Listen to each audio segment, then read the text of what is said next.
Welcome to The Craft. I'm your host, May Globus. This podcast is a collection of intimate conversations on artistry, mastery, and life with talented, passionately curious creatives and entrepreneurs. Most are dear friends, some are those I've admired from afar. I hope you enjoy these conversations, this exploration of the humanity that connects all of us, as much as I do having them. Thank you for being here and for listening.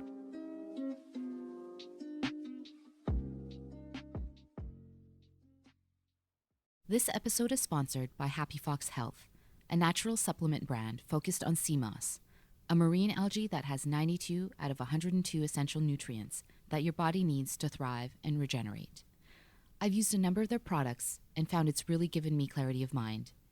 Visit happyfoxhealth.com and use promo code THECRAFT for an exclusive 15 to 20% discount off your first product purchase.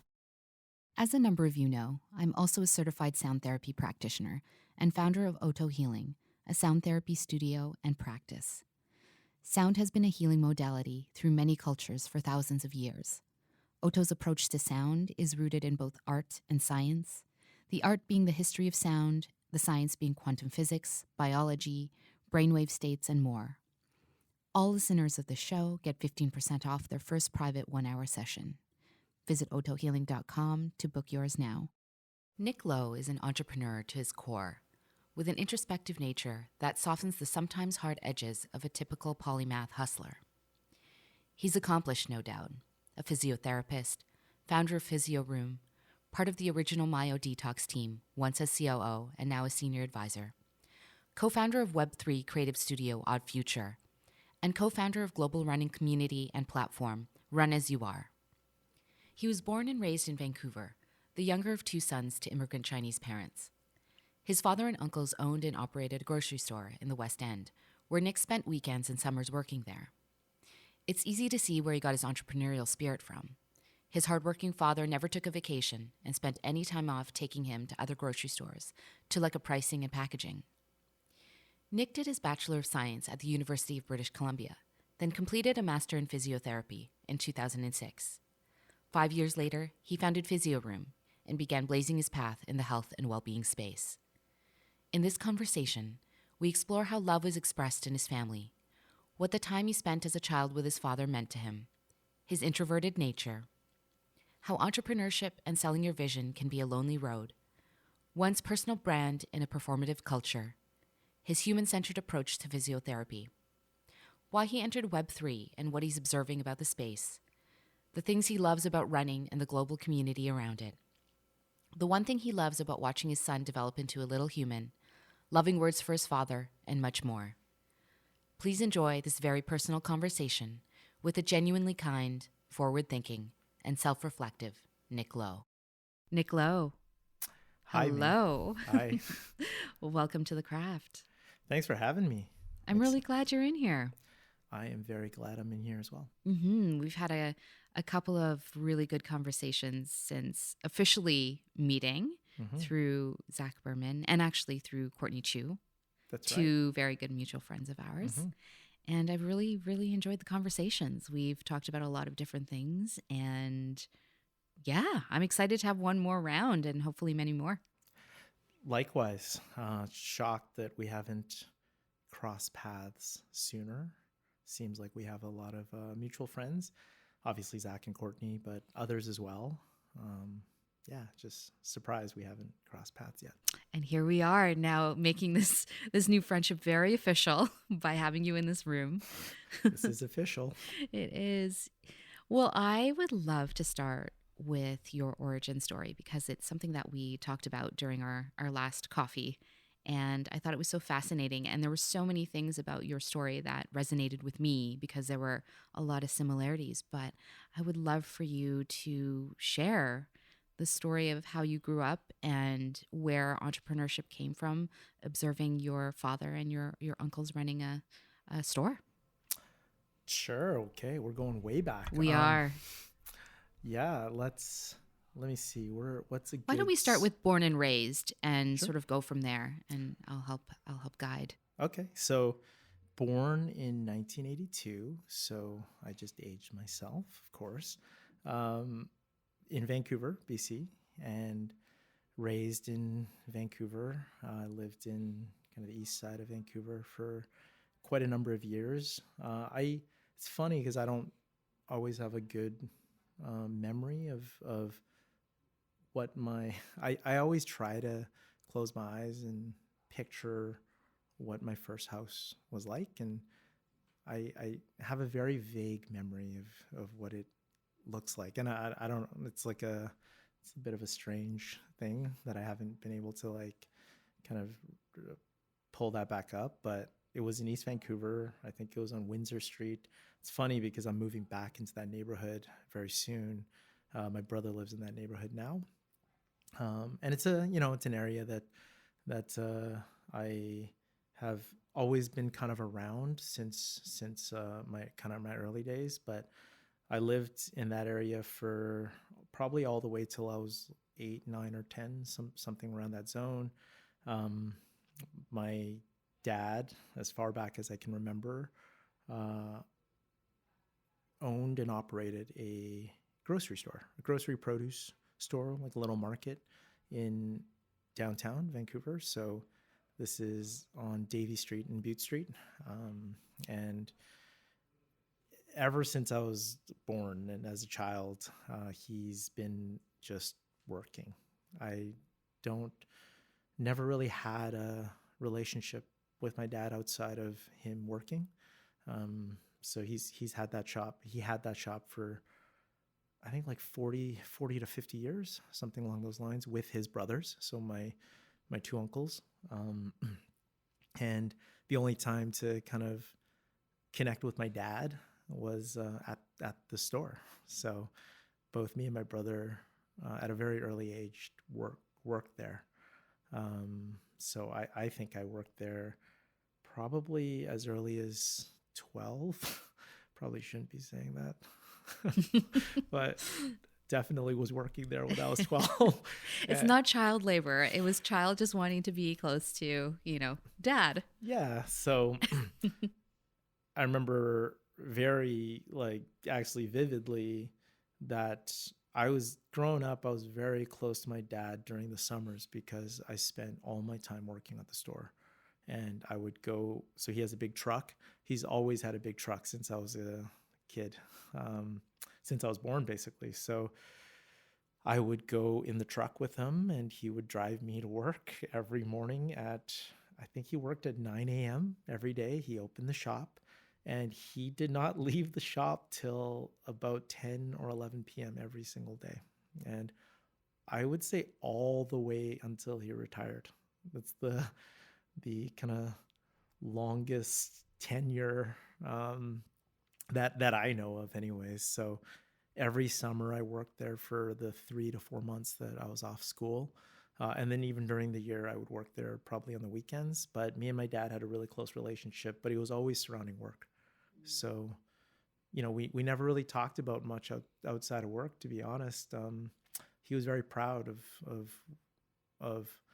it's always funny when someone is at home and then when somebody's at work, they have two completely different identities. And I could just see at work at the shop just how much respect and how much the community around him just kind of loved what he built. And at an early age, I saw that, everybody would come in and thank him and, say hi and do all the, give him gifts during Christmas and things like that. It's almost like he had another life in some ways, right? And I was fortunate enough that I was able to obviously work with him and kind of see that side of him because it brought so much joy to him. It's like even later on, I would say I remember if we ever had time away from the shop, where we would go is other produce stores, which is kind of weird because you're in a produce and grocery store all day, and we would together go to another produce store and market, and he would kind of walk me around the produce store and kind of show me the different prices and different products, and how it all works. He was very proud of what he had built, and I knew how happy it made my dad. So I didn't it wasn't exactly the most fun for me, kind of wanted to play sports or do other things, but because my dad wanted to do it so much, I just kind of played along with it. And Right. It was your quality time with him, totally. and you I'm sure that you would just take that. Yeah, whatever time that you could get. Exactly. And if you were going to describe him other than hardworking, because he immigrated here, yes? Yes. Yes, okay. And if you were going to describe his personality other than, yes, hardworking, what else would you say? That's always a tough one, because hardworking is the most obvious word to describe him. I would say unconditional love, because he expressed it in a way that's not that common. I don't think he's ever said that to me. To this day, I don't think he's ever said that to me. But I think when I hung out with him, as well as, so every night he would also call the family. This was at 9 p.m. before he would come home. And he would always ask what we needed from the store, and whether it's, milk or food or whatever, he'd always ask. And my mom would usually, have an order of food that she wanted, but he would always ask what we wanted, like me and my brother.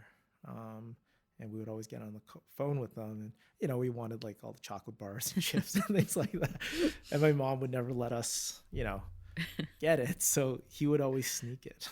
Oh, yes. Okay. He would always have a separate bag that he would sneak in the house. And when my mom went to sleep, he would give it to me and my brother. So I just know how much he cared about making us happy. And that was the only way he knew how to express it, was through the store. So yeah, again, I know I spoke to you last time we hung out, that I'm a father now, and I have a son, and now I understand those experiences so much more than before I was a father. And wanting to make my son proud, and is really everything that matters. And I can really start to feel what my dad felt, even at an early age, when I was young. Just the efforts he put into making me smile and all that kind of stuff it made me appreciate it a lot more. I'm curious to know, do you tell your son that you love him often? So he's only 15, 16 months right now. So definitely, yes, I try to as much. So again, I'm born and raised in Vancouver. So the expression of love is a little bit more common, I would say, where my parents, and from their generation, also from kind of where, I guess how they were brought up, it's not as common, right? It's always it's like a kind of running joke that if you ever have an Asian wedding, that there's going to be a lot of crying because that word will probably come out for the first time. Because it's all leads up to that one moment where somebody's making a speech, either the bride, the groom, the parents, somebody's making a speech, and everyone's in shambles. Literally everyone's in shambles, because that word is so not common in that culture, especially from their generation. Whereas it's kind of funny in North American culture. It's it's something you just say, even when you leave the room sometimes. Totally, right? Yeah. Love you, mom. Love you, dad, or whatever. That does not happen that often. So when I grew up, I've never used that word. I wonder if there's a kind of really deep intentionality around the use of love in that culture. I mean, we use it so colloquially now. It's like, Totally. I'll say when you leave, love you, friend. Totally. And I wonder if there was just like this really, really like real intentionality to when you use the word love in Chinese culture, or maybe many other cultures too. I think so. Maybe the way they define it is slightly different.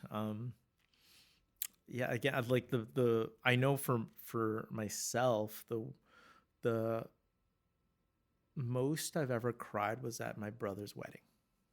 Yes, because that was the first time I've actually heard it go both ways. Where my brother, I mean, he went upstage, like on stage, and had the full like ugly cry thing happening. So it was really hard not to cry, anyways. Hmm. But it was when I saw my dad cry, because my mom cries all the time because she's an emotional type, but not my dad.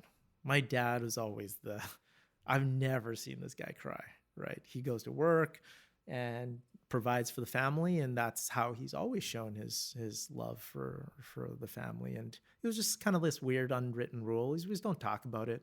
There's not a lot of like embracing or words of affection or anything of that nature.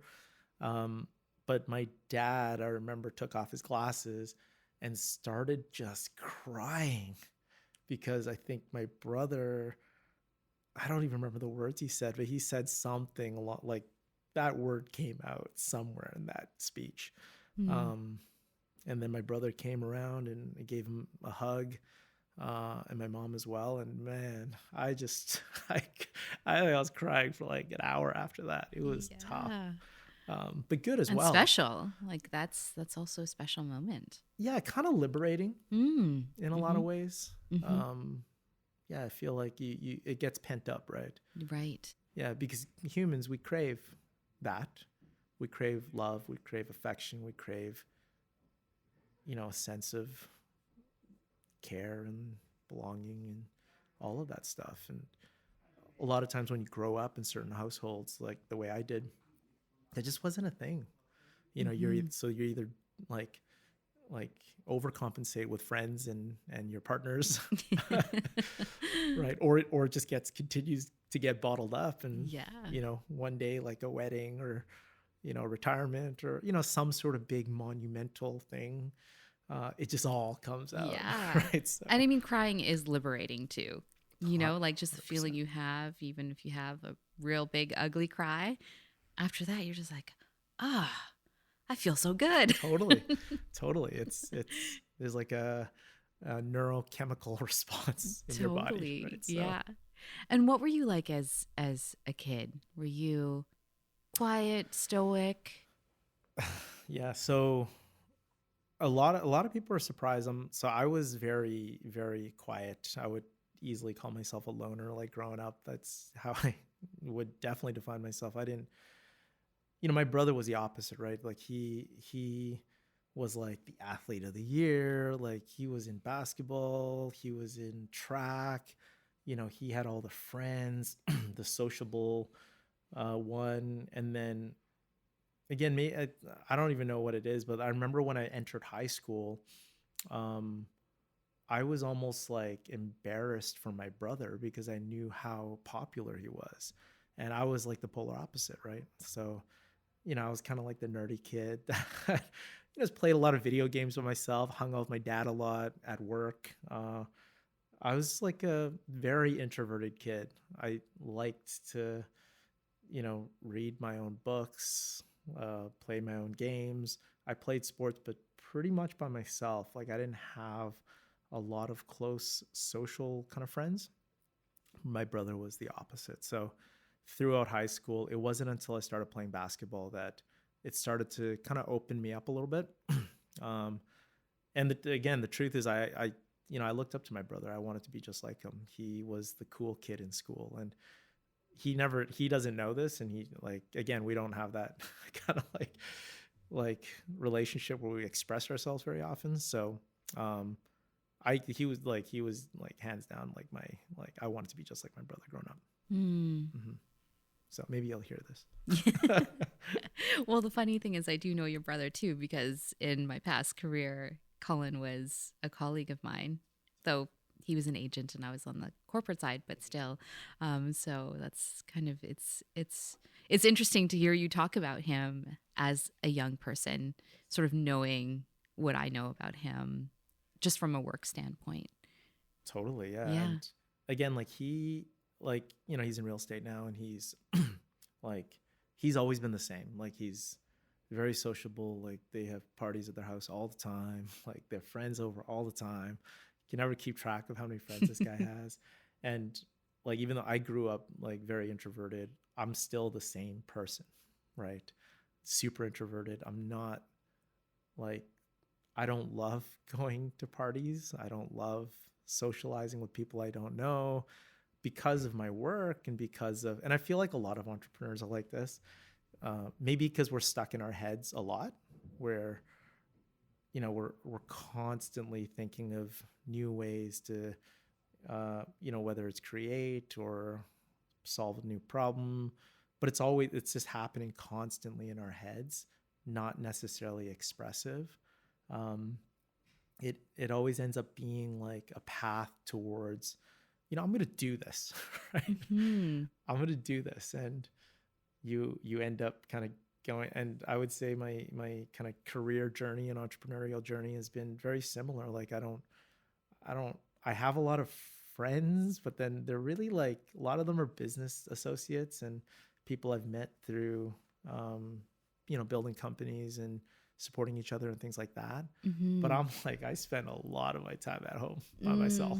Right? Yeah. Well, I do remember you posted something recently where you said that the entrepreneurial journey can be lonely, Mm-hmm. especially when you have a vision that others can't see quite yet. Mm-hmm. But then you went on to say that it's important to share your ideas and solutions to problems with other entrepreneurs like yourself. And it reminds me sort of like what you were saying about your dad, and a lot of people coming to see him and like really supporting him and thanking him. And yeah, it doesn't surprise me that you have that kind of philosophy of community. Again, totally. Yeah. I mean, I've been an entrepreneur for a long time now, and I don't, I think it's not portrayed often enough as like the kind of the more real side of what entrepreneurship is, which isn't all like, the bells and whistles of success, but it's defined differently. I would say I wouldn't trade it for the world, but I spend a lot of time at home questioning what I'm doing. I've spent a lot of time crying by myself that I don't tell anybody about, because it's so bottled up, right? You go to work every day and you're supposed to be this leader that, everyone's coming to you for support, for advice, for, to help show them the way. And then you go home and you're like, who's going to show me the way? Right. Mm-hmm. And I know other entrepreneurs deal with it. I'm friends with a lot of them. It's like you're constantly almost acting in some ways, like you're, because part of selling your vision is to act like it's, very successful as you're building it. I very much understand that. And we live in a performative culture, Mm-hmm. right? And so, yes, you're right. We're all somewhat acting and we're faking it till we make it. And yeah, and I agree. It's so important to have people that you can talk to who are entrepreneurs, who've built things before. It makes it seem less lonely. And it's so nice when those entrepreneurs reach out to you as you're starting your journey to say like, hey, and I had a few people come to me when I started Oto and when I started the craft, and they're like, being an entrepreneur can be a lonely road. So if you need to talk about anything, I'm here for you. And that was really nice, because as I started to embark on this journey in the last 2 years, I'm like, wow, there's a lot. There's It- a lot to do, and there's a lot to juggle. And you're right about the whole vision thing too. When you see something and you really want to make it happen now, but there's a slow progressive road there. Yeah, I think all entrepreneurs are visionaries, right? Whether their vision comes to life or not is, often potentially a failure of not expressing yourself as much as you should. Because again, entrepreneurs, like, they see the world differently. Of course, that's why they started their business. That's why they started their brand. Nobody's supposed to understand the vision that an entrepreneur has, right? It's usually to that extreme. And, and some entrepreneurs are a little bit more extroverted, and, they go on a lot of podcasts and they talk about their product a lot, and they're kind of like more sales driven, like they're constantly talking and selling their vision. And then some are a little bit more quiet and, a little bit more introverted and a little bit more shy about their things. So I've always thought, like, look, everybody's great at talking about their own vision. Like, everybody's an expert in what they're building. So is there, if there's a way that we can, create an environment where everyone feels comfortable and not judgmental about, because not everyone likes to go on social and talk about their stuff. You know what I mean? I don't like it. I hate it, actually. But you need to talk about your stuff, because other people out there are dying to hear what it's about, because the problem, whatever they're struggling with, you might have the answer, and whatever you're struggling with, they probably have the answer. So why don't we share more? Right? In your opinion, and in your experience, maybe more so experience than opinion, when you have a vision and you're trying to translate it to other people, what have you found has been helpful for people to understand your vision in a way that you that is true to the essence of your vision? That's I think that's always hard, number one, because, in this, I guess, like, where we are in the world right now, with, like, how social media is, everybody's building if you're on social media, right? So it makes it hard because everyone is effectively, like, selling to each other, who they are, what they're about, their passion, their vision, all this kind of stuff, right? So because I've been a part of this entrepreneur journey for so long, I remember very vividly when I started my first company, how that didn't exist. And to me, it was a way simpler time and a lot easier. Some would say harder, right? Because you can't just post something and have, a million people, like, look at it or like it if it goes viral. Back then, we knocked on doors. The first company I opened, which was Physio Room, 2011, I very much remember how we went every single household and I knocked on every single door and introduced myself to every single person. And the conversion rates are very low, but that's what we did. Yeah. We had to introduce ourselves. So it's the flyers, it's the door knocking and knocking, the, hey, I'm new to this neighborhood. I'm just opening a physio clinic, and it's like you're in sales mode. So, but back then, I think there was a bigger divide between, people that were trying to build businesses and companies and take that entrepreneurial journey, and then those who just weren't interested in that, and that's okay, right? So, you had a group of people that were building things, and then you have a group of people who, weren't necessarily into it. These days, it's everybody is building their personal brand. Whether you have a company or not, you're building your personal brand. So if you're on social media, every post and caption and like and comment is a portrayal of who you want others to perceive you as. Doesn't mean you have to sell anything, but you're selling yourself in some ways. Yeah. Because we don't have a live camera following us 24/7. we curate that information for the world to see. That's just the word I was going to use. That it's a curation of who you are.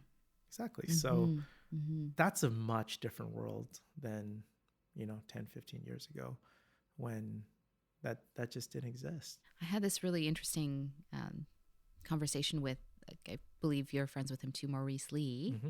And he was saying, there was a recent sound bath that I did with a pianist, and it was really beautiful. And he was like, I don't know how I missed that. And he's like, was it on Instagram? And it was one of those things. And we got into this conversation of, people normally now post what is happening, like in terms of events or et cetera, on Instagram. And it's just sort of the common thing that you just assume people will see there.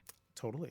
Yeah. But again, we're not all privy to, understanding how the algorithm works and who sees what. And, we all are effectively curating our own feeds through the data that we put onto these platforms. So to answer your original question, how do you, what makes it easier to sell your vision?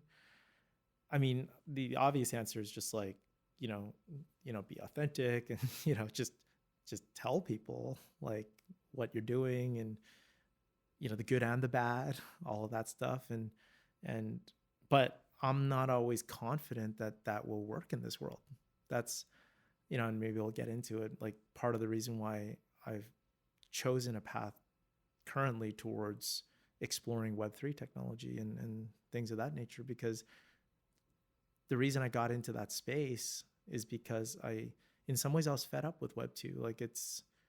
It's tiring. I don't want to post something, and I do a lot of consulting work for different brands and companies and have a lot of friends in this business. And, they often ask what's the marketing strategy and all that kind of stuff. And it's I don't even want to say it sometimes, right?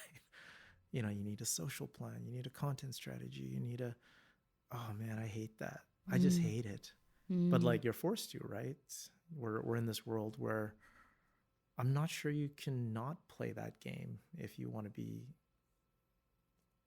successful, or you want people to see your stuff, or you want more eyeballs on it, which generally is a big part of the game, right?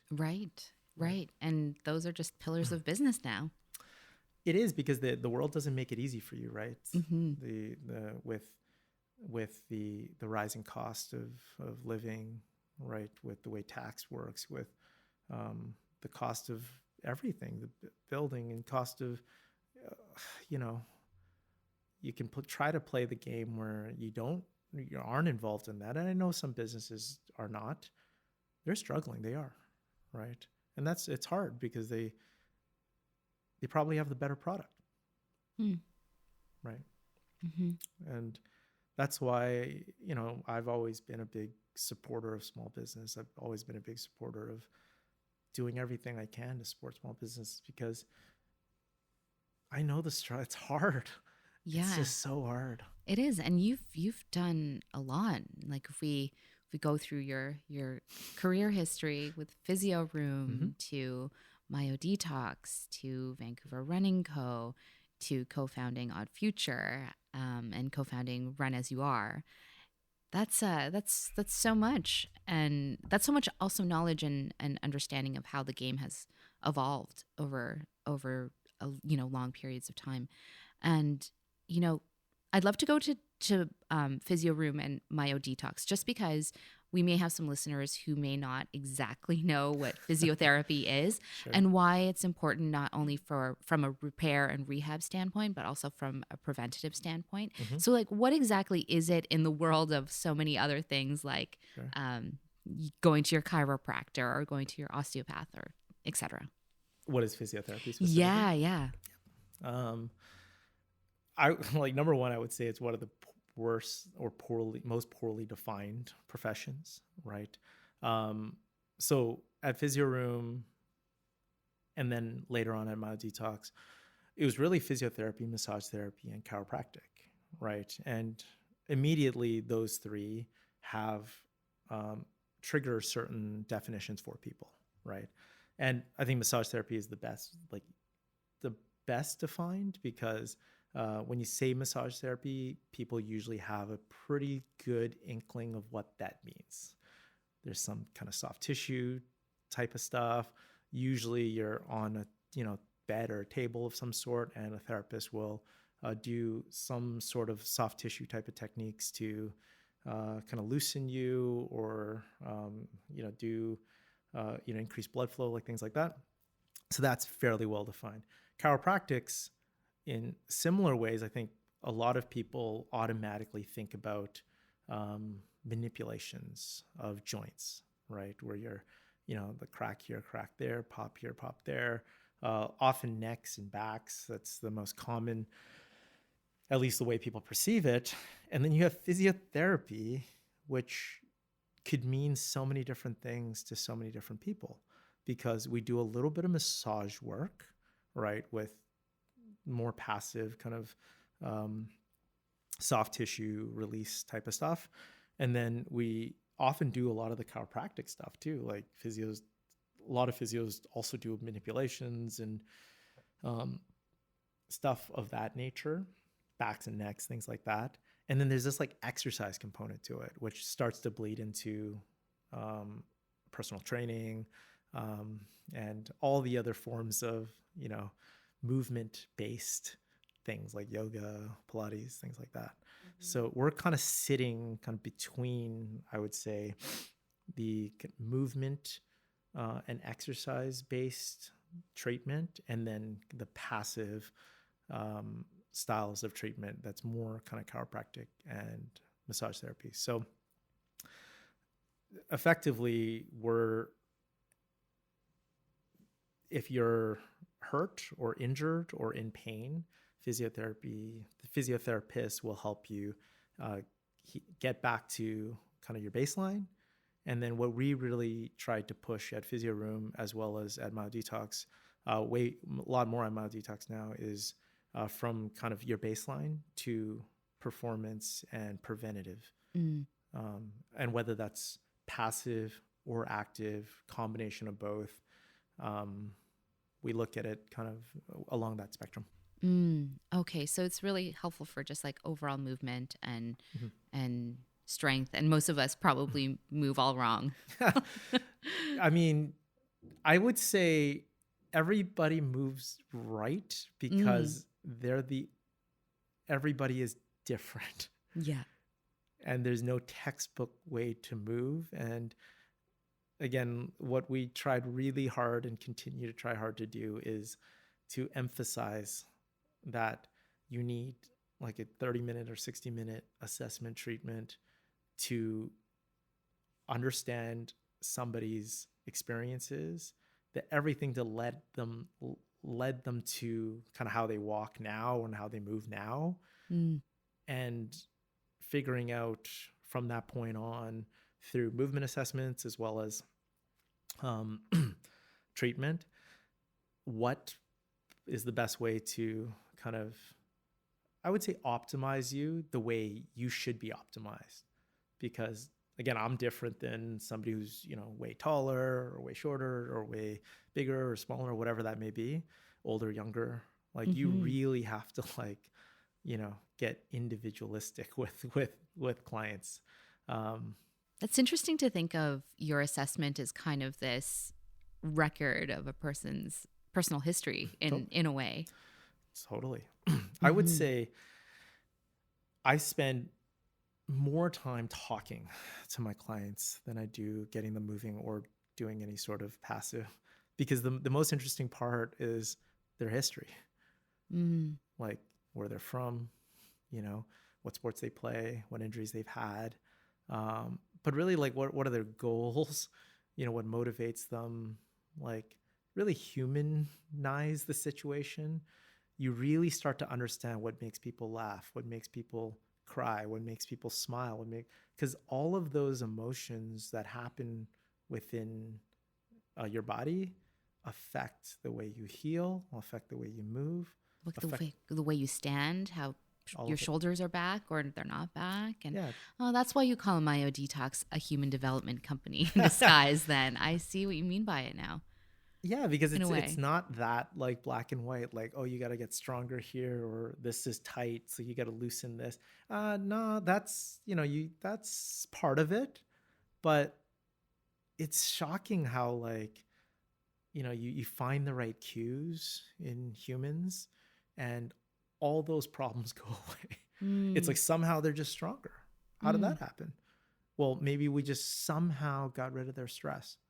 And the stress was holding it back somehow, you know what I mean? Right. But it's like physiologically, that doesn't make any sense. Like, don't you have to, strengthen that muscle, go to the gym and do these exercises, 3 sets of 10 for the next, month before any like visible strength appears?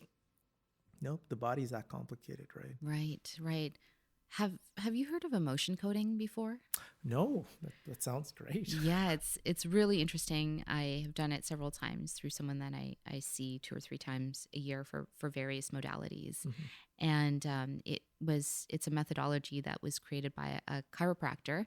And this was a couple of decades ago because he was recognizing that people were coming back to him, with the same injuries, even though he was realigning them or whatever he was doing to help it get better. And he was sort of on that forefront of people recognizing that, oh, there's emotion and trauma that's trapped in the body. So let's take a look at that. And he ended up creating this chart of 2 columns and multiple rows. And then within where the row and the column intersects is a box, and the box has 4 to 5 different emotions to it. And the row is related to an organ in your body. That's cool. So what the person that I go to does is she uses a pendulum and starts to ask it energetically yes or no questions to see if there's an emotion that you need to release. And it was wild. I just did one a couple of weeks ago. Yes. In which, and sometimes those emotions aren't yours, they can be ancestral, like things that have been inherited through epigenetics. Totally. And stress, the stress that changes your cells. And it's very interesting because I had to release 4. Actually, none of them were attached to me. They were apparently attached to my paternal lineage. And it was interesting because all of the 4 emotions that needed to be released were in the row for my liver and spleen. And the liver and spleen is the organ that my acupuncturist and my traditional Chinese medicine are consistently having to rebalance for me. That's crazy. That's wow. Isn't that wild? That's very wild. But that shows you though that it's more holistic than we'd like to think. Again, like I grew up in Vancouver and I went to school at UBC and, I studied science, then I studied physical therapy. We don't question things outside what we're taught very often. Because it's kind of like gospel, right? Like that's the textbook, you read that and you take a test and you memorize it and take a test. And, you don't often question the validity and the credibility of the sources, not when you're going to school. So taking a very Western approach to what, physical therapy is, which is very Western, it was how the journey started. I graduated in 2006 and, I went down this path and started Physio Room and eventually to Myodetox. And I always joke that the longer I've been a therapist, the more simple my treatments have become. And like I could barely, like my anatomy is so poor these days because that's not really what it was about. Like my anatomy was really good at one point. I took all these courses and I did a lot of different, certifications to get to kind of up my game of like really being able to zero in on somebody's issue that they're coming in for. It's like, yep, it's that. But then again, as you go further and further, it's like, and then like therapists are really good at convincing themselves that what they did worked, right? Mm-hmm. They're really like, they'll do like an exercise or a soft tissue technique or a manipulation, let's just say, and like everything got better after that, right? And we're Mm-hmm. so good at convincing ourselves that it's because of that, like because we loosened that muscle, or we strengthened this thing, or we did this one thing. But humans are so complicated that maybe that thing triggered something else, or maybe something else is something, part of their day-to-day life that had nothing to do with their kind of Mm-hmm. musculoskeletal system. Mm-hmm. Maybe that's really what it was. Maybe they just, needed somebody to talk to them, or maybe, but it's hard to quantify, right? Mm-hmm. Very hard to quantify. So again, as I got further and further, I don't practice that much anymore, but even like the last 2-3 years of practice, I still do practice a little bit because I do enjoy it. I feel like I just talk to people now. Like that's what I spend most of my time doing. And then I think everybody that, at least for me, sees me now, I have like one thing I want them to do. And it's Right. so simple to the point. They're like, really? Well, because you got to the core issue through the talking. Yeah, Yeah. Yeah. exactly. And you're just like, I think you just do this. And Mm-hmm. then I don't, like, back in the day, I used to tell people like, this is your exercise program. Like, go do this and you're going to get better. And then if they Yeah. didn't do their exercise program, I always had an excuse. Someone Yeah. like, well, you didn't do your exercise. You're like, actually, it's more than that you just didn't do your exercise. There's Exactly. like something else there you need to work out. Well, now it's like the polar opposite. I give them one exercise that seems so simple to the point they can't even believe they came to see me. And what I usually tell them, actually I say this every single time, is, well, two things are going to happen. Either you're going to get better or you're going to get worse. And either direction is going to help guide us Mm. in this journey to get you better. Hmm. But I have no idea, because I don't actually know you that well. We just spent an hour together. I don't know what the hell this thing's going to do. But if you get better, it's easy to like pat myself on the back saying, oh, of course I knew that was going to happen, but I didn't. Mm. And if you get worse, it's like, well, did you do your exercise? Well, you didn't do it properly, right? Like, oh, show me. And then you show, and they'll show me, and they'll be like, oh yeah, the form was off or whatever. Yeah. Yeah. Therapists are so good at doing that, but the truth is, we just don't know. So based on the 1 hour conversation we had, I'm gonna make the best guess that I can, and be super honest about it. And I'm going to give you this one thing, and you're going to go do it. Yeah. And you see what happens next. Exactly. Because they're always like, this is going to make me better, right? I'm like, I'm not actually sure. It might actually make you worse.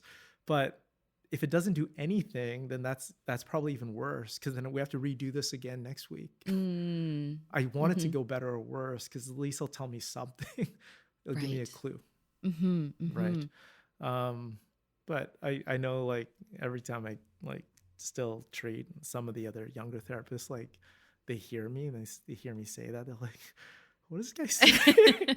I'm like, I was being honest. That's the truth. Right. That's such an interesting approach. But I kind of like it, actually. Well, but that relieves all, like, for me as a therapist, it helps me a lot, because it's as honest as I can make it. Mm-hmm. And when you're honest, we just covered all bases.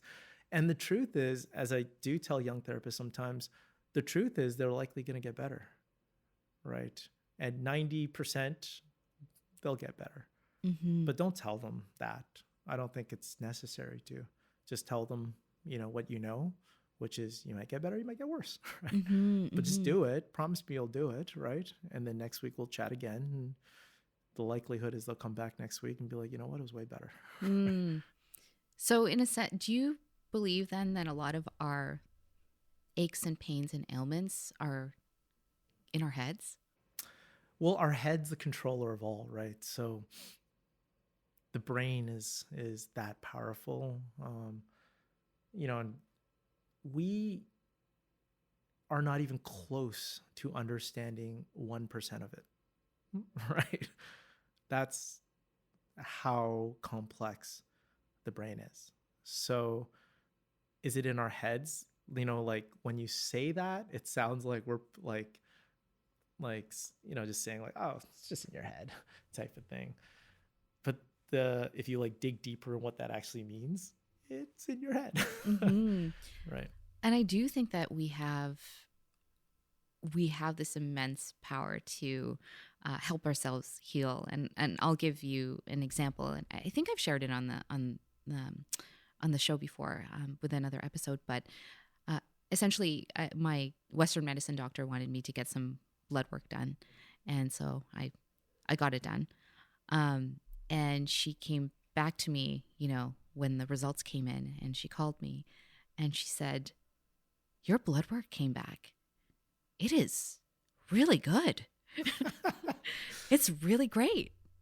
And then she said, "And your cholesterol is really great. You're like on the top percentile. If you keep on going, you're going to live a really long life." Mm-hmm. And I was like, "Really? My cholesterol?" Because sometimes I think I eat too much sugar, so I don't know. But what I ended up telling her was that I had, for the last year, Mm-hmm. gotten into the habit of thanking my body in the morning and just saying, "Thank you. Like, I really appreciate you." And that's what I told her. But actually, the deeper level is when I'm doing that, I actually imagine my red blood cells and my white blood cells as kind of like cartoon characters and just kind of having a dance party. Like, we're super happy and this is great. And I think part of me was doing that because, we were going through COVID and I just wanted to make sure that my body was super strong and all of these things. And I just wanted to, appreciate my vessel as well. And so it made me laugh that my blood work came back so strong, which she's never said that about my blood work before. Not that it was weak, but she was very excited. Mm-hmm. And, I was like, that's the only thing I've been doing differently is imagining my blood healthy and happy. And that's all it takes. That's how crazy it is. Mm-hmm. Right? Because, the power of the mind is something we'll never quite understand. I'm a big believer in that, though. And again, like I dove so far into Western medicine, took so many courses and read every book you can imagine. And, really as a pursuit, right? Like, for being a physiotherapist, I wanted to be the best. I wanted to be able to teach people these things. And, you eventually go down a path where you almost come full circle, right? I am Chinese, and growing up, it was the opposite of Western medicine for me, right? My mom and my dad, but mostly my mom, would make me, drink these really strange soups. Medicine that made no sense, like had no label, like, it just had, I would always question it. Like when I was in kind of elementary and then high school, I would for sure question like, should I just be taking this like Tylenol or or like just this random mixture of questionable, like no name things that, are probably more naturopathic, I would assume, but it wasn't really a thing. Mm-hmm. Naturopath came like a little bit later. Right. Became like a thing, right? Just like a lot of the Chinese herbs and stuff that my parents were giving me at an early age, kind of became a thing again, like in culture. So when you see these things come full circle, you start to go, right, that makes sense. That makes sense. There's something to it.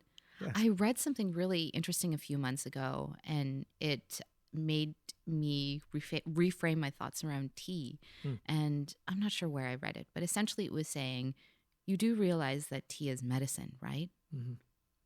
That the leaves and the way that people blend them will induce certain things. Some will make you sleepy. Some will help you detox. Mm-hmm. And there's other ones that'll give you energy. Mm-hmm. I was like, oh yeah, like tea is medicine. And it's not just something hot that we drink to feel soothed before bed, Totally. which we can use it for that too. But there's just so many other uses. And I just thought, oh, that's how beautiful. Yeah. Well, again, like it's medicine is defined a certain way, I think, in Western cultures. And if we broaden that definition, which we should, to something that, has an effect on the output, like it's an input for some level of a desired output, then it's a medicine because it can change the course of something, right? And as we kind of expand that more, it ends up, you're now starting to really just amalgamate cultures, right? Like Asian cultures and, African cultures, like all cultures are actually like one big pot of, but we're so good at like defining things in specific cultures that depending on kind of how you grow up and where you're from, it kind of predefines life for you as, and I'm like one of those guys that just loves to learn and explore. Like if I'm not building businesses or my companies online, I'm actually on Wikipedia. Like a lot. Rabbit holing? Yeah. Yeah. Because I'm just clicking on things that I've never heard of before. It's funny because Wikipedia is like for me, like the most non-biased source of information because it's a non-centralized platform. Right. Yeah. It can be updated by anybody. It is the community platform, but not everybody realizes that, right? Because most people, go on the internet and Google and search things. And as soon as you're using Google, it's curated already. Wiki might be the only thing in the Web 2 world that is completely like, decentralized and interesting. So that's why I use Wiki a lot.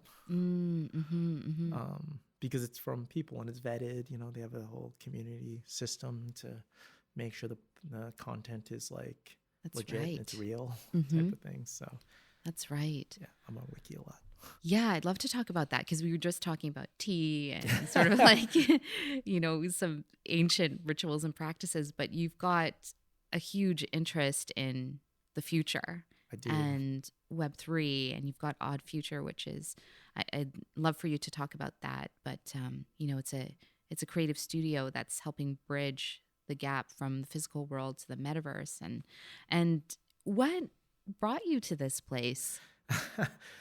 So last year, 2 years ago now, obviously COVID happened, which just I feel like makes everyone reflect on life a lot because it's a big shock to everybody in their day-to-day lives.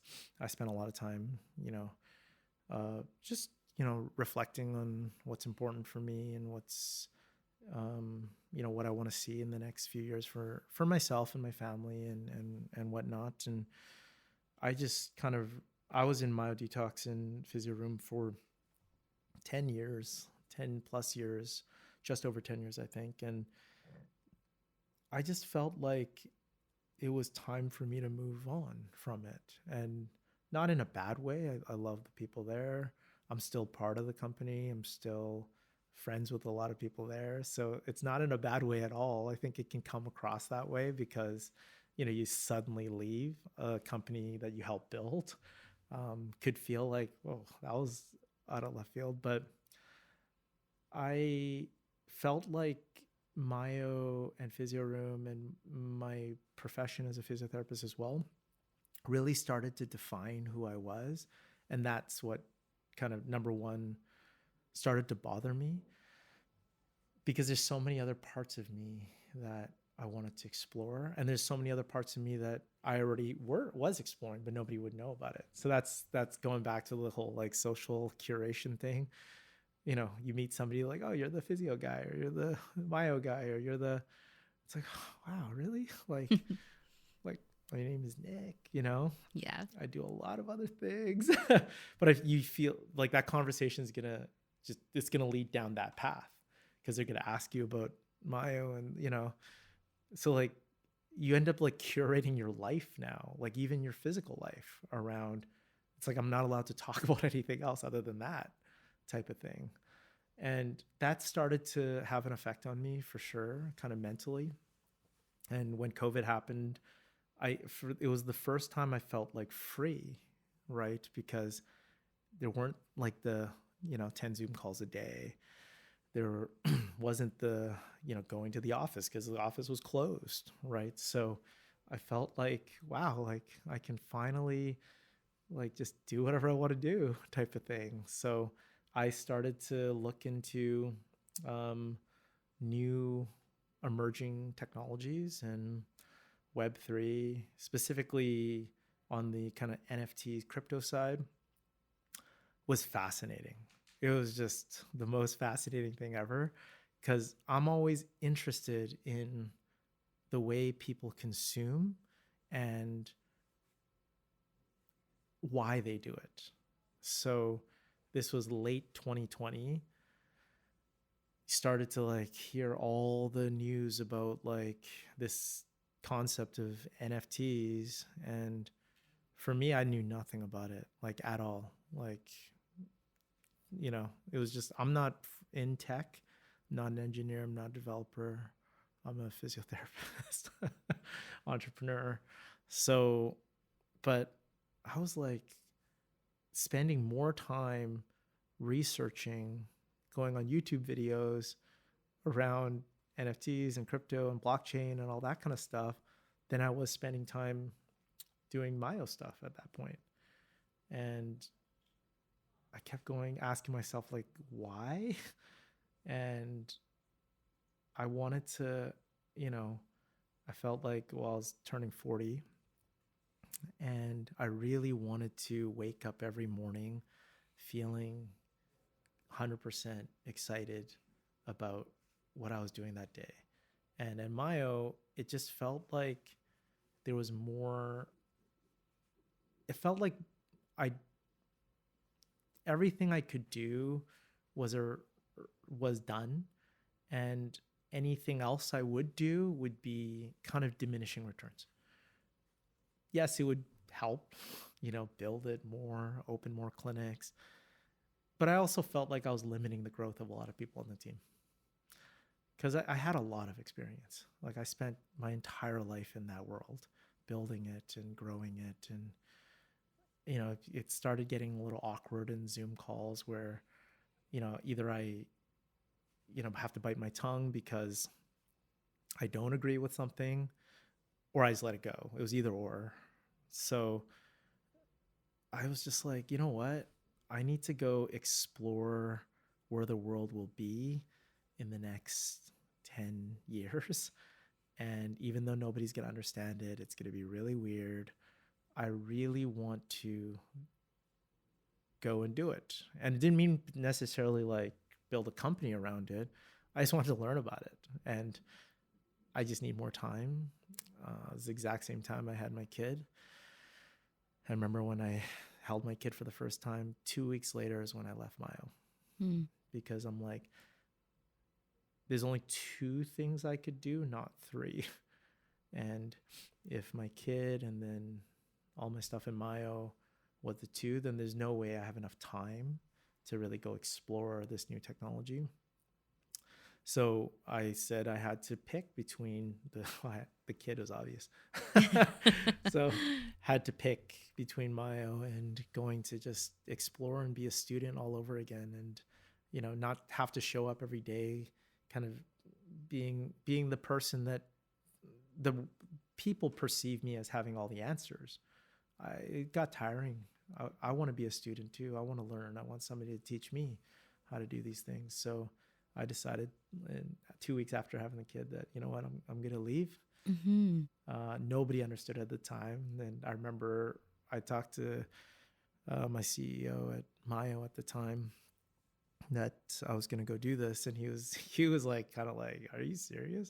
Like, to go like explore blockchain and NFTs and stuff. It's just a fad, man. I'm like, well, maybe, but I'm just like a curious learner. I have to go and go do it.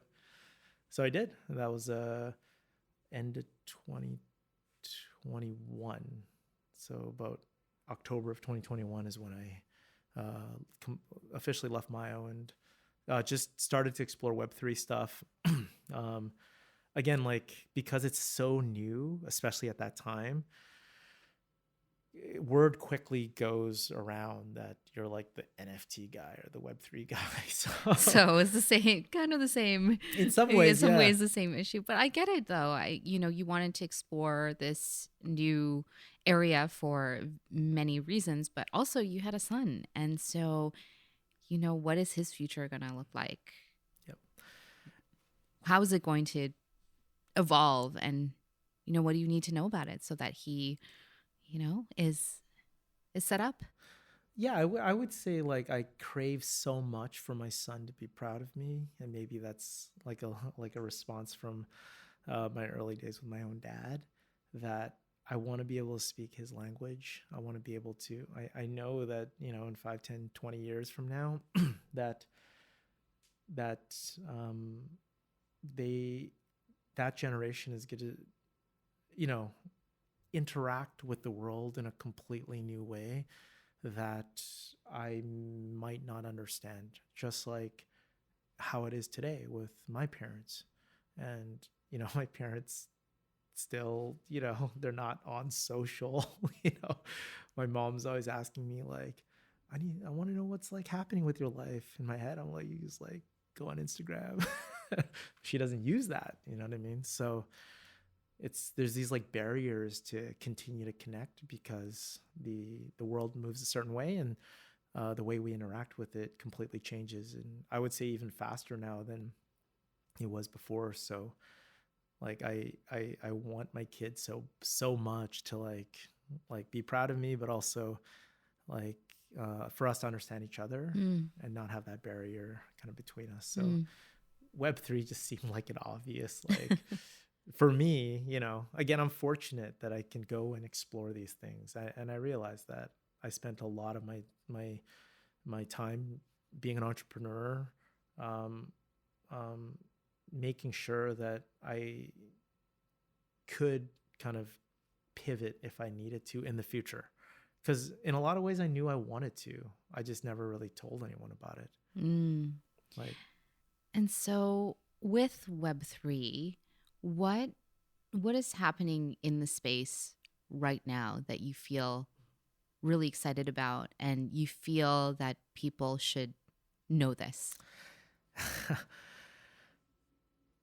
If you speak to anyone in Web3, they'll often say the same thing, which is it's this idea of ownership of information and data. And I do think it's powerful to be able to kind of have complete ownership of your own information digitally. We all interact with the internet and digital experiences constantly, but 99% of the platforms are completely centralized. So, if you use Instagram or, Spotify or YouTube or any of that stuff, right? It's just a collection of data of people, what you like, what your preferences are, it's the curation again, right? And that information in this kind of the way the world is right now is very valuable. That's how the advertising world works, because that information allows you to target consumers to scary ways, right? Right. And we've all had those experiences, right? Where we're just talking with a friend and then all of a sudden we go on our phones and it's like, oh my God, it just popped up in my feed. How did that happen? Right. So the machines are listening. They clearly are. Right. So that is what I think not everyone fully understands in a negative way. And I think that's okay, right? Because the truth is those products are actually good. There's a lot of good that comes with it. Instagram and TikTok and all those platforms, they're kind of like fun, right? It's a good way to get information. It's a good way to consume content. So there's a lot of good that comes with it, right? The bad side of it is the side that we just talked about with the data collection and the, selling to advertisers and things like that. But majority of the people don't even like care, right?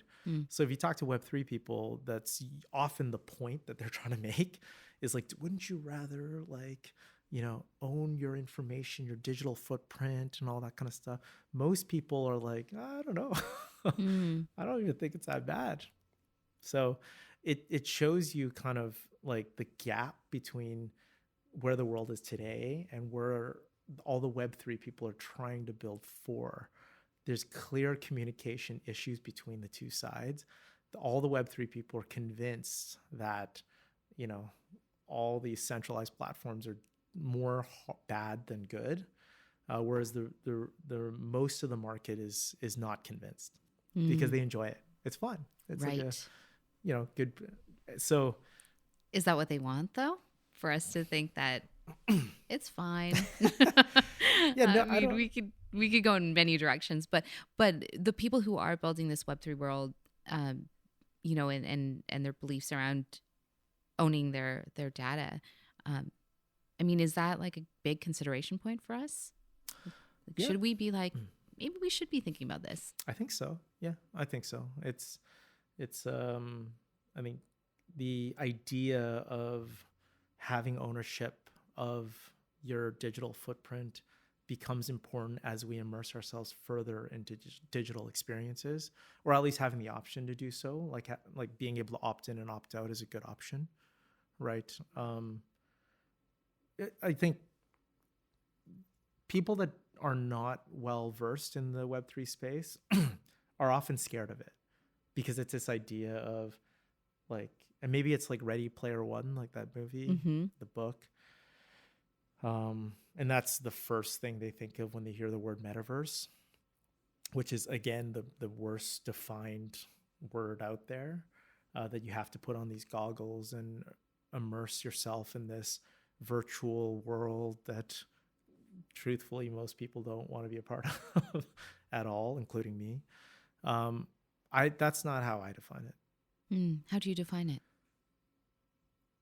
Interacting digitally. We all already have entered the metaverse because we curate information around ourselves. We have a digital representation of ourselves constantly. If you go on any platform currently that exists, your digital identity has already been curated. So you already are in the metaverse. Yeah. So this is just another way of doing it. Well, it's just not like virtual or, immersive necessarily, but do we not carry our phones with us all the time? Are we not counting steps every second when we carry our phones? Do we not check how many steps we did at the end of the day? Those are digital representations of you. I did 10,000 steps today. What does that mean? Well, that's data. That's information. That's who you are.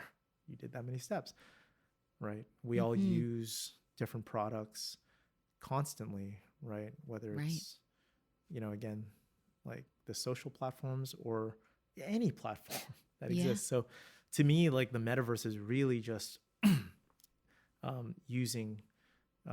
building a digital identity, the way it's been portrayed, and then the capabilities of it, I think, is what the future looks like, which is an immersive experience that maybe utilizes, blockchain, so that, and all that means again is that the information and data storage is available and transparent to everybody who wants it, which means it's decentralized, right? That's like the polar opposite end and the extreme of what the metaverse is. We're just in the early days of metaverse, but we're already in the metaverse, especially if you look at games. Right. right? Mm-hmm. People play with games all the time, and do they not have a identity on the game, the character they use, the amount of, dragons they've slayed, the points they've collected, and that means something to people, right? Right. They log back into that game and they're, X level or Yeah. whatever that is. Why is that? Why don't you just start all over, or like have a anonymous, because it means something. You have an identity in that game. And you have a community. Exactly. Mm-hmm. And a pretty hardcore one.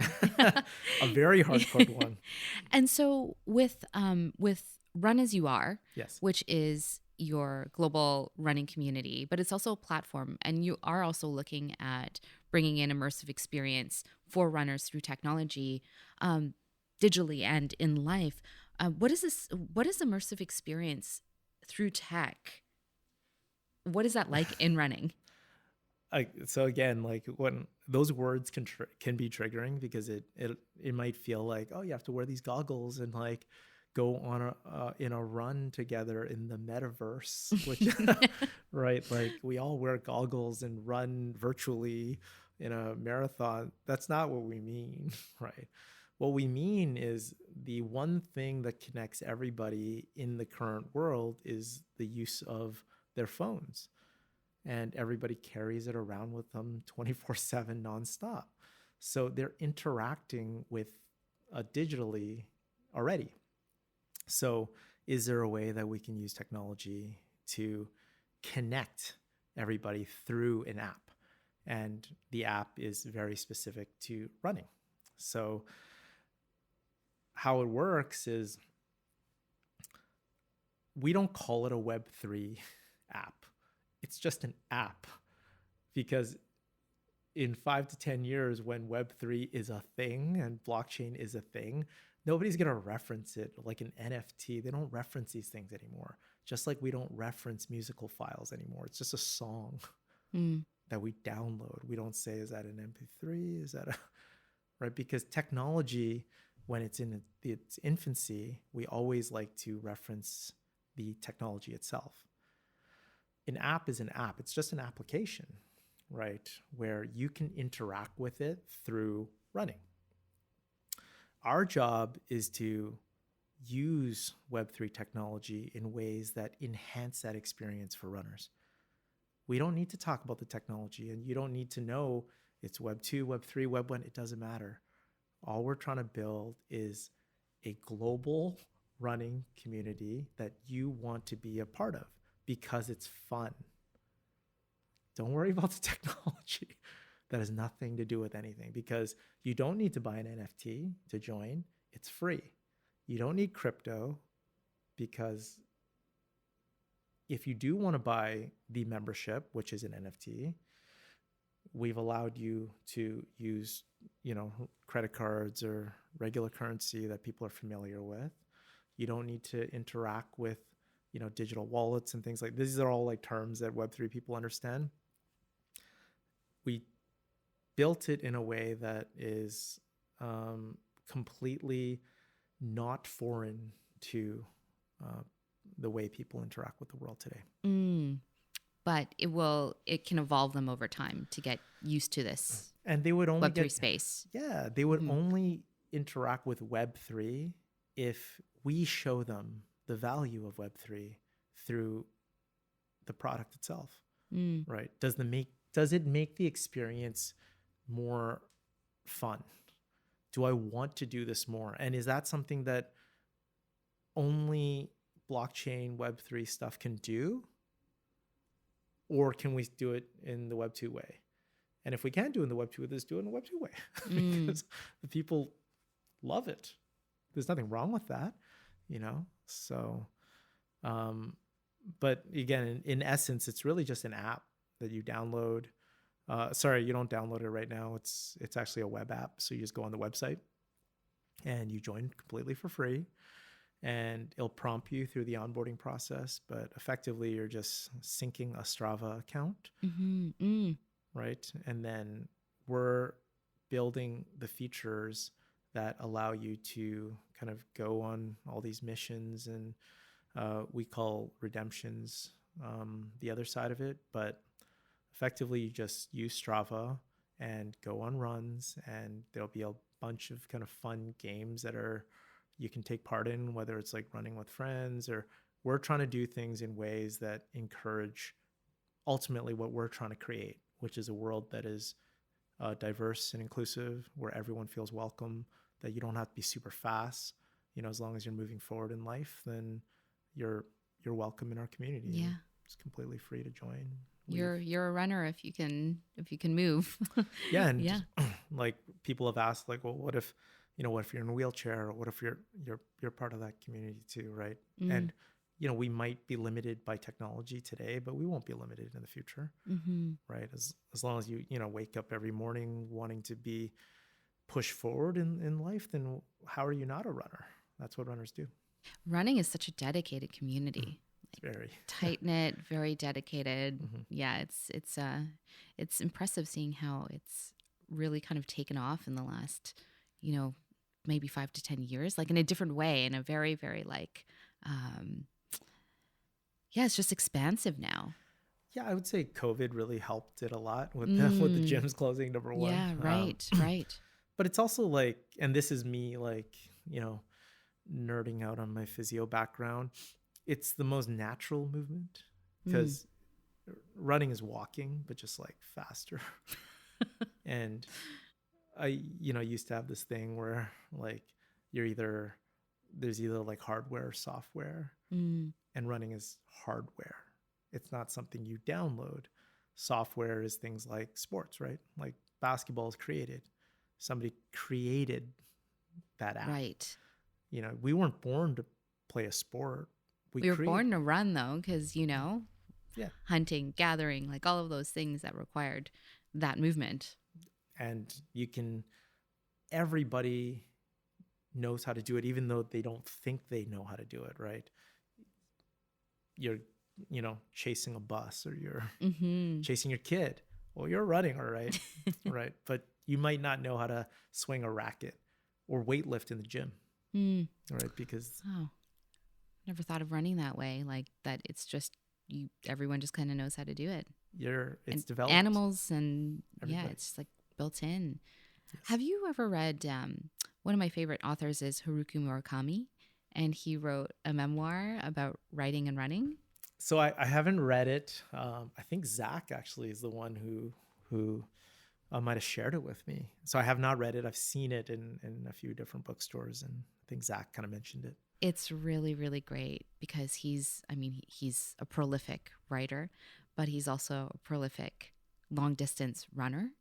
And his book talks about how the two sort of intersect and are similar in a lot of ways. And he's got a couple of quotes that are so great. Like I actually put down a few so that I could say them because they're so philosophical. But one is, first came the action of running, and accompanying it there was this entity known as me. I run, therefore I am. That's awesome. Which is really cool. And then another one he has is, I just run. I run in void. Or maybe I should put it the other way. I run in order to acquire a void.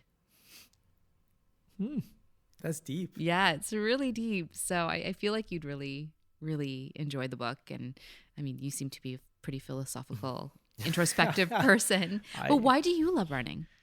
So I picked up running. So I'll tell you like the real story. I picked up running initially for all the wrong reasons. I picked it up because I thought it was a good community to target during my physiotherapy days.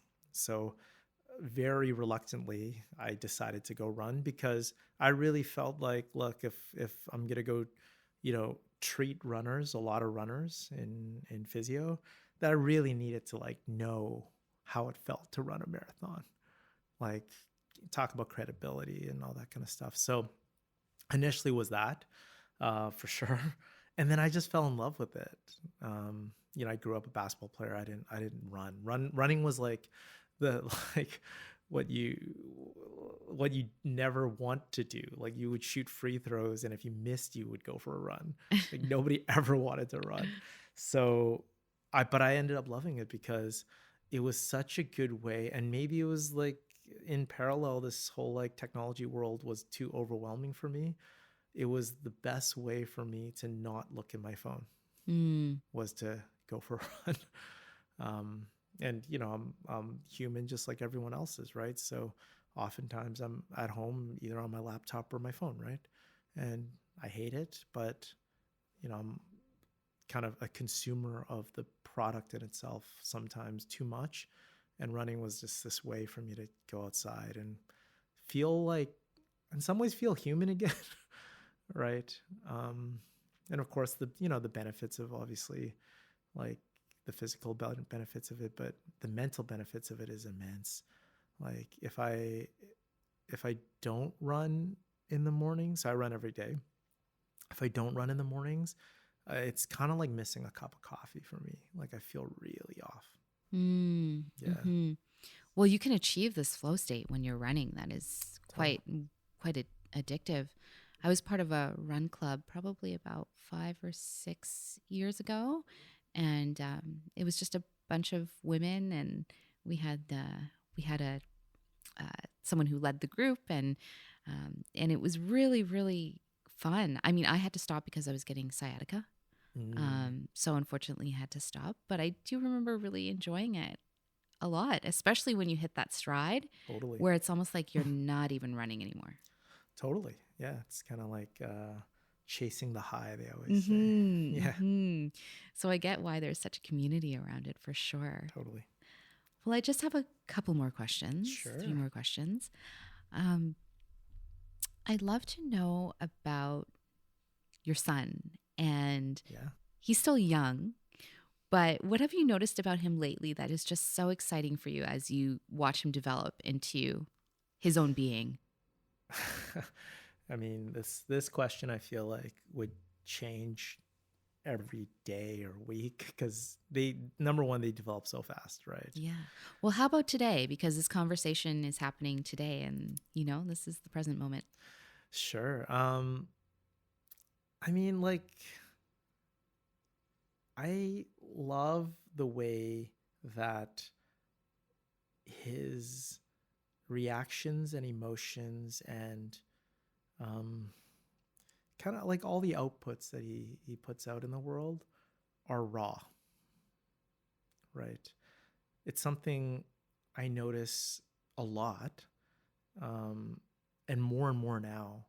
And maybe that'll change soon as he continues to develop. But, when he's hungry, he's yelling, right? It's like unfiltered, raw emotion, which is, maybe it's just something I wish I could do. It's that like freedom to express. I don't feel like the world that we live in right now gives us that freedom to, sometimes you just want to like scream, like when he's sleepy, he's screaming. But then on the flip side of that is, when he hugs me, it's like, wow, that's like a raw emotion, right? And not to say, friends and like your family, when they're hugging you, it's not that, but you're always like, wait a sec, like, do you want something from me? Type of thing, right? Because it can sometimes be manipulative in the adult world. I hope it's not always, and I'm not saying it always is, but it's more curated, right? When you smile at somebody or laugh at their joke or hug them or kiss them or whatever, right? It's kind of like an Instagram post, right? You're curating that because that's what you want that person to feel at that moment, right? And we're almost too far down that path when you have kids like my son, and when like I cry sometimes when he hugs me because it's like, oh, man, this is like just pure like he doesn't want anything from me yet because he doesn't know how to do that. Right. He doesn't, he's not trying to get anything from me yet. maybe next year he will. He wants like candy or like toys or whatever. but he just doesn't know that yet, right? So you get the both sides of those extremes of like good and bad, but I love the pure kind of raw emotions from him. That's so beautiful. Mm-hmm. Well, maybe, I mean, they always say this, right? Not that I have children, but I've heard my friends who are parents say this, but your children are always teaching you things. And yeah, maybe he's teaching you that it's okay to express. Yeah. I think so. It's definitely opened my eyes a lot in terms of like, just even with my own friends and family, just like being okay with like, you know, giving a hug once in a while, or like saying, you know, it doesn't even have to be like that deep, just like acknowledging, or people love that, right? People love being acknowledged for you know, anything. Ever since my son, for sure, I've spent a lot more time like just being aware of it and being intentional around just doing that more, because I, you know, let's go back to the Because it's so nice. so nice. It's so nice. Exactly. My next question, you know, I've been sort of in my mind during this conversation every now and then, but you know, after our last coffee too, you know, just reflecting on your origin story and how you speak about your father, and you know, I know your uncles were also part of the shop too in some ways. I'd love to know what you would like to say to your father and your uncles who worked really hard as immigrants about what you observed as a young man and what you hope for the rest of their lives. I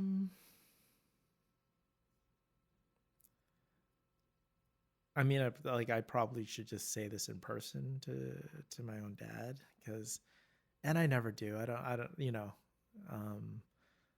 and he's not a big podcast listener, so I doubt he'll listen to this. My brother might, you know, give it to him somehow. But I would say that everything he's done for, like, the first thing I'll say, which I have said before, I know some people know this about me, is my dad's my hero.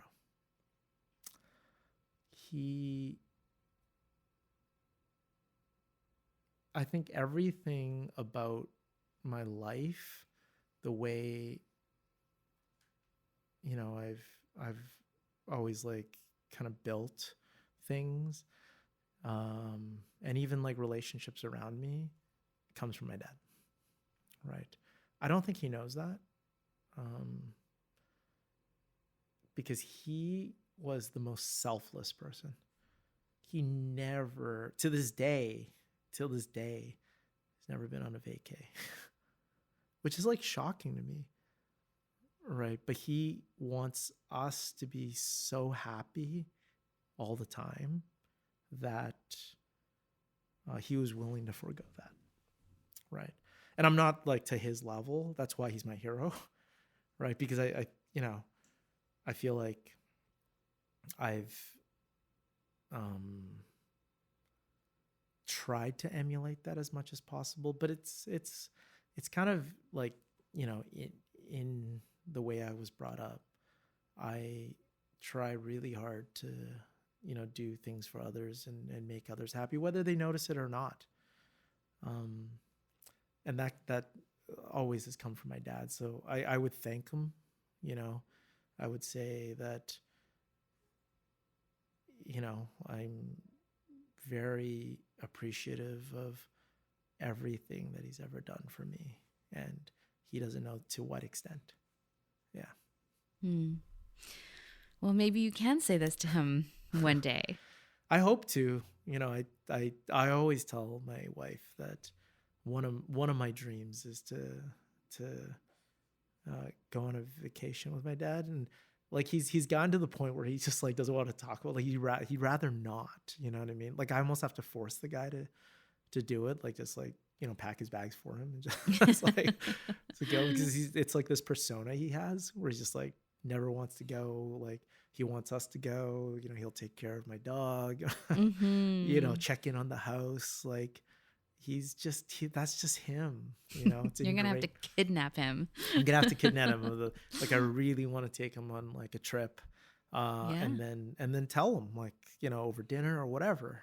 Like, I would love that. It's going to happen. I feel it. Thank you. I plan to. It's part of my 2023 goals. And that's very close. Yes, it is. My final question that I ask everyone, with what you do, what is it that you want to leave behind in the world? Whew, this one's always like tough because I think it's often I just want to be remembered for somebody who put others in front of myself. I don't really care about all the, I think kind of business success, and I don't actually want to be remembered for much of that. I always have dreams of just living a very quiet life. When I used to say when I get older, but I'm now clearly older. So, so I would say in the next, like, I'd say even 2, 3, 4 years, like I tell a lot of the people, my close circle of friends, that I very much want to, like, kind of, no, I won't say leave the world, like, but kind of just be with my family and, spend most of my time, like, not like stressing about everything that comes along with like building businesses, and just live a very, very quiet life. And, like the Men in Black thing where you press the button and they forget everything. I feel like I got everything I needed out of doing what I did. I don't need other people to remember me for those things. I would love to leave the one memory, which is just, I remember that guy. I think he did it the right way. I don't remember exactly what he did though, but he kind of always put others in front of himself. That's the only thing I would care about. I like that a lot. I like that. You're leaving behind a feeling. Yeah. Because I always read like business books. I feel like you write a book and you write a biography and they all start to sound the same.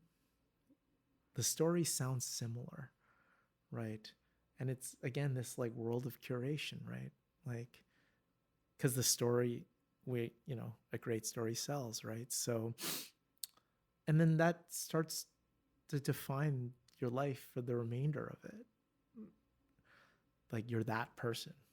You're like, the most successful kind of business people in the world.